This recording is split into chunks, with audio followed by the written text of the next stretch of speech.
Hi students, today we want to start with the external structure of human heart. Human heart च्या external स्ट्रक्चरचा study आपल्याला या ठिकाणी करायचा आहे. लास्ट लेक्चरला बघा आपण हार्टचं जे प्रोटेक्टिव्ह कव्हरिंग आहे पेरिकार्डियम तर त्याच्याबद्दल स्टडी केला. त्याच्यानंतर हार्टची जी वॉल जे आहे तर त्याचे जे वेगवेगळे लेअर जे आहेत तर त्याचाही आपण स्टडी केला. Pericardium is the protective covering of the heart which is made up from the two layer, that is nothing but the fibrous pericardium and serous pericardium. त्याच्यानंतर आपण सांगितलं सिरस पेरिकार्डियमचे दोन सब लेअर आहेत. त्याच्यामध्ये एक लेअर आहे तर त्याला म्हणायचं परायटल लेअर की जो आउटर लेअर आहे आणि इनर लेअर जो आहे तर त्याला म्हणायचं विसरल लेअर आणि त्या दोन्ही मधला जो लेअर जो आहे स्पेस जो आहे तर त्याला आपण पेरिकार्डियल स्पेस असं म्हणतो की ज्याच्यामध्ये साधारणतः 50 ml पर्यंत पेरिकार्डियल फ्लुइड जे आहे तर ते प्रेझेंट असतं की जे हार्टचे मेकॅनिकल शॉक ॲब्सॉर्ब करण्याचं काम करतं, हार्ट इंजुरी पासून प्रोटेक्ट करतं, हार्टला मॉइस्ट ठेवण्याचं काम करतं हे आपण पाहिलं. आणि जनरल जर आपण त्याचं फंक्शन जर सांगितलं तर प्रोटेक्टिव्ह इन फंक्शन आहे. त्याच्यानंतर हार्टच्या वॉलचा आपण स्टडी केला. Heart wall which is made up from the 3 layers. These 3 layers are nothing but the epicardium, myocardium and endocardium. Epicardium is the outermost layer of the heart wall which is made up from the single layer of flat epithelial cell, while myocardium is the middle layer of the heart of wall which is thick one and which is made up from the cardiac muscles. Myo means muscles and cardium means heart. The wall of heart which is made up from cardiac muscle called as the myocardium, while endocardium which is the innermost layer, it is also made up from the single layer of flat epithelial cell and both the layers, that means the endocardium and epicardium which are protective in function, while the myocardium which play important role in contraction and relaxation of heart. Rhythmic contraction and relaxation of heart is called as the heartbeat. So the heartbeat which are produced by the muscles of the heart, if the heartbeat which are produced by the muscles of the heart itself, then that heart is called as the myogenic heart, while the heart which play important role in the contraction and relaxation by using nerve system, then that heart is called as the neurogenic. हे लक्षात ठेवा. दोन प्रकारचे heart असतात, एक myogenic आणि दुसरं neurogenic. Neurogenic की ज्याच्यामध्ये नर्व इम्पल्स जे आहेत, नर्व सेल जे आहेत तर त्याचा उपयोग केला जातो इम्पल्स निर्माण करण्यासाठी. कशासाठी तर हार्टच्या कॉन्ट्रॅक्शन आणि रिलॅक्सेशनसाठी, त्याला न्यूरोजेनिक म्हणायचं. आणि मायोजेनिक कोणाला म्हणायचं, मसल्स सेल जर त्या ठिकाणी हार्टचं कॉन्ट्रॅक्शन आणि रिलॅक्सेशनसाठी आवश्यक असणारी इम्पल्स जे आहेत तर ते तयार करत असतील तर त्याला मायोजेनिक असं म्हणायचं. ठीक आहे. Now today we want to start with the external structure of human heart. First of all, we want to know location of heart, where the heart is located in our body. So, heart is located in the thoracic cage. Thoracic cage जो आहे तर त्याच्यामध्ये heart located आहे. But where it is exactly located? So, exactly it is located in between the two lungs. दोन lung जे आहेत तर त्या दोन लंगच्या बरोबर मध्यभागी जी कॅव्हिटी जी आहे, so that cavity is called as the mediastinum, in which the heart is located. या ठिकाणी बघा थोरॅसिक केज मध्ये स्टर्नम बोन जे आहे मध्यभागी तर त्याच्या आतल्या साईडला दोन लंग्स आहेत. दोन लंगच्या आतमध्ये मध्यभागी असणारा स्पेस जो आहे तर त्या स्पेसला म्हणायचं मेडियास्टिनम, और that cavity is called as the mediastinum in which the heart is located. So that is the exact location of heart. हार्टचं हे एक्झॅक्ट लोकेशन झालं. त्याच्यानंतर हार्ट जर आपण पाहिलं तर तो मस्क्युलर ऑर्गन आहे. Heart is a muscular organ. Muscular means it is made up from the cardiac muscles which are the thick one, and due to that it is called as the muscular. As well as heart is hollow. Hollow means which having the cavity. The heart which contains the cavity for the filling the blood, and due to that it is called as the hollow organ. As well as it is roughly conical organ. त्याचा जर shape जर आपण पाहिला तर साधारणतः conical असलेला पाहायला मिळतो, म्हणून आपण काय म्हणले इट इज रफली conical organ. And it is हे हार्ट जे आहे तर ते रफली कोनिकल आहे आणि त्याच्यामध्ये आपण जर पाहिला तर तो बेस जो आहे तर तो ब्रॉड आहे आणि अपेक्स जो आहे तर तो नॅरो होत गेलेला आहे, which is looking like a mango fruit. Mango fruit ज्या पद्धतीने दिसतं तर त्या पद्धतीने ते दिसतं. ॲज वेल ॲज रफली it is called as the our one's closed fist. आपली फिस्ट जे आहे, मुठीचा आकार जो आहे तर तेवढा आकार आपल्या स्वतःच्या हार्टचा आहे असं आपण रफली म्हणू शकतो. If we are dealing with the dimensions of heart, if you want to know dimensions of heart, there is some variation in the dimensions of the heart in the male as well as in the female. Female आणि male मध्ये dimensions variable होताना पाहायला मिळतात, but generally it is about 12 centimetre in length and 9 centimetre in breath.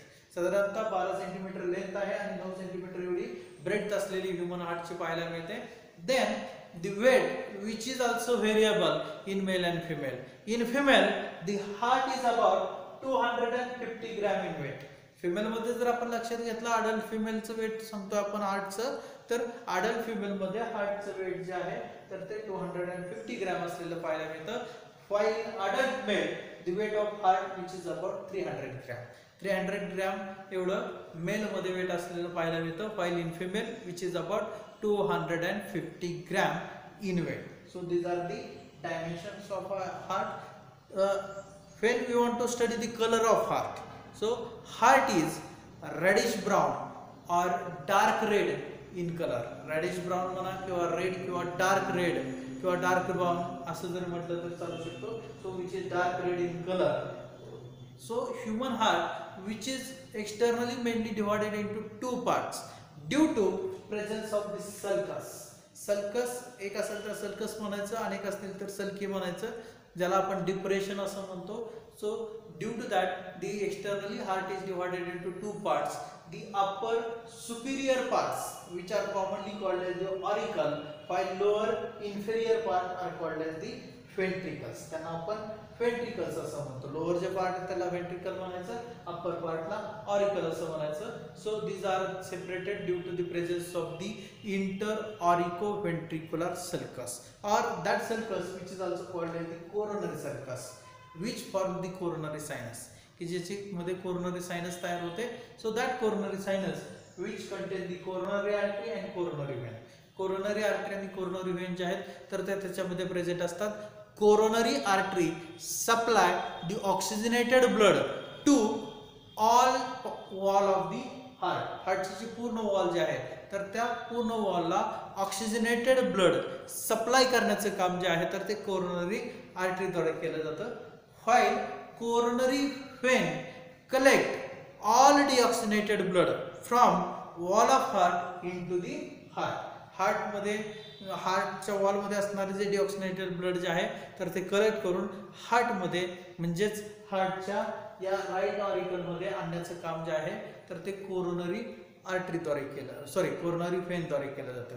आणि coronary artery जी आहे तर ती coronary artery हार्टच्या वॉलला blood supply करण्याचं काम करते. ठीक आहे. त्याच्यानंतर बघा हार्ट जे आहे तर त्याचे जे वेंट्रिकल जे आहे which is also divided into two parts, that is nothing but the right ventricle and left ventricle due to the presence of sulcus.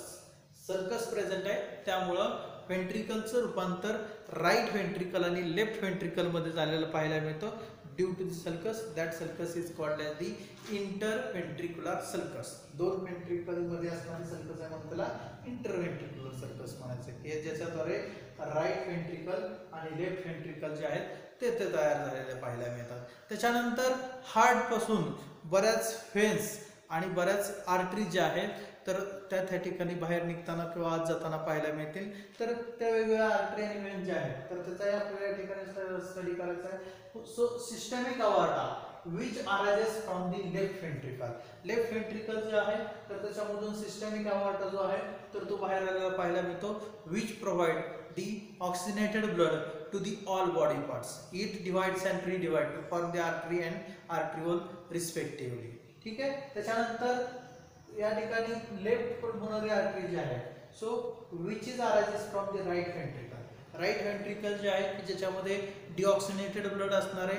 So that deoxygenated blood which is carried toward the lungs for the oxygenation for by the left pulmonary artery which arises from the right ventricle, while systemic aorta which is arises from the left ventricle in which the oxygenated blood is present. ठीक आहे. त्याच्यानंतर superior vena cava जे आहे which collect the blood from upper part of the हार्टचा upper part म्हणा किंवा बॉडीचा upper part जो आहे तर तिथलं जे डिऑक्सिनेटेड ब्लड जे आहे तर ते कलेक्ट करून ते राईट ऑरिकल मध्ये आणण्याचं काम जे आहे तर ते सुपिरियर व्हेना केव्हाद्वारे केलं जातं.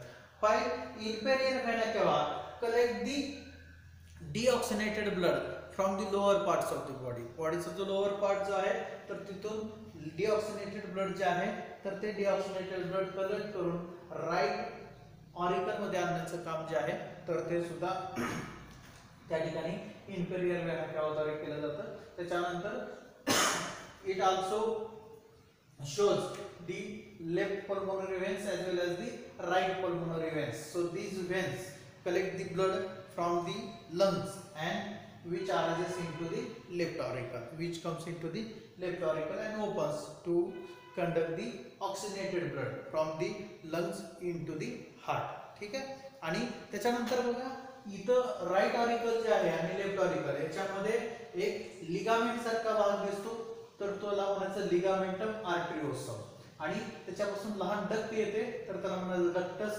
आर्टरिओसस. So which is the remnant of the foetus in contact with the mother आणि त्या ठिकाणी मदरशी असणारा कॉन्टॅक्ट जो आहे तर तो दर्शवणारा भाग आहे त्याला डक्टस आर्टरिओसस असं म्हणायचं. So this is the ventral view of the heart while this is the dorsal view of heart. When या ठिकाणी मी ज्यावेळेस तुमच्या समोर उभा आहे तर त्यावेळेस जो हार्ट आपल्याला दिसेल तर तो जो व्ह्यू जो आहे तर तो व्हेंट्रल व्ह्यू आहे आणि त्याच्यानंतर हा जो व्ह्यू आहे तर तो डॉर्सल व्ह्यू आहे. डॉर्सल व्ह्यू मध्ये आपल्याला बऱ्याच आर्टरी आणि व्हेन ज्या आहेत तर त्या पाहायला मिळतात. So this is the superior vena cava. SVC means superior vena cava. This is the aortic arch while these are the openings of right pulmonary veins while these are the openings of the left pulmonary veins. These both the openings are called as the left pulmonary veins. While this is the opening of left pulmonary artery. आणि त्याच्यानंतर इथं inferior Vena केव्हाचं opening आहे आणि या ठिकाणी Superior Vena केव्हाचं opening आहे आणि हे जे दाखवणार आहे तर ते कोरोनरी सायनसचं ओपनिंग असलेलं पाहिलं जातं. While this is the left ventricle, this is the right ventricle, left auricle and right या ठिकाणी लेफ्ट ऑरिकल आणि राईट ऑरिकल असे वेगवेगळे स्ट्रक्चर दाखवणारा जो व्ह्यू जो आहे so which is the dorsal view.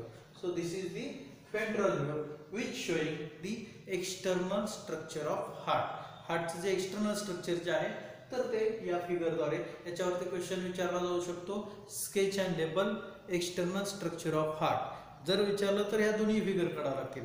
If particular question which is asked on this figure, so that is nothing but the sketch and label the ventral view of heart at that time.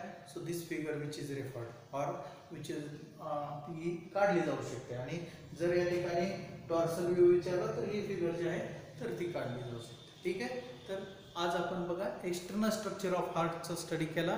उद्या आपल्याला या ठिकाणी internal structure of heart next lecture जे आहे तर त्या next लेक्चरला internal structure of heart जो आहे तर त्याचा त्या ठिकाणी स्टडी करायचा आहे. ठीक आहे. या ठिकाणी आपण थांबूयात.